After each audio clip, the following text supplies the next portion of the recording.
At the end of 2011, the traditionally slow-paced shooter was about to change significantly.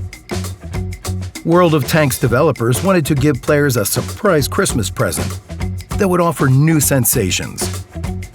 The French tanks certainly made an entrance when they were introduced to the game. Their debut was like a nuclear blast on Prokhorovka in the middle of a battle, and there was even more to it. The released vehicles differed significantly from those the developers announced earlier. With their addition, these vehicles significantly changed the game. Take their speed, first of all. Even today, French tanks are considered to be very fast vehicles in World of Tanks. The slow-paced shooter was picking up speed rapidly. Secondly, their armor.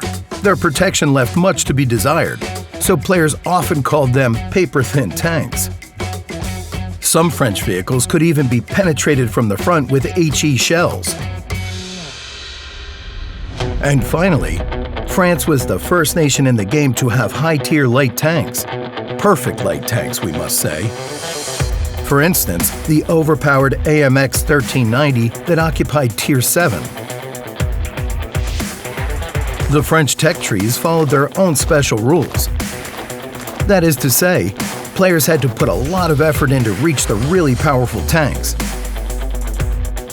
The gameplay of the French vehicles varied significantly at each new tier. For example, the slow and hulking AMX 38, though it was a Tier 3 light tank, it looked and played more like a heavy. Or the AMX 40, the duck tank, a round-shaped dread machine that bounced all incoming shells like they were nothing. Upon reaching higher tiers, players got to know quite different vehicles. Vehicles were far less protected, but boasted significant speed. They also received the most distinctive feature of the French vehicles, the magazine loading system, or simply magazines. The main idea is that a vehicle can fire several shells in a row with just a small delay between shots, a couple of seconds, but the magazine needs much more time to reload. Tankers who reached the top medium and heavy French tanks and learned how to use their magazines could unleash their power to the fullest. The famous Batshat featured a 100mm gun, a clip of 6 shells, and good speed, so it could either spot enemy vehicles or give them a beating. Meanwhile, the AMX 50B enjoyed catching the IS-7 or the Mouse in the middle of reloading. The introduction of the French vehicles was a turning point in World of Tanks.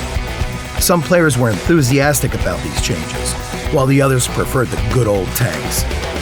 Still, it was crystal clear for all tankers. The game was never going to be the same from then on.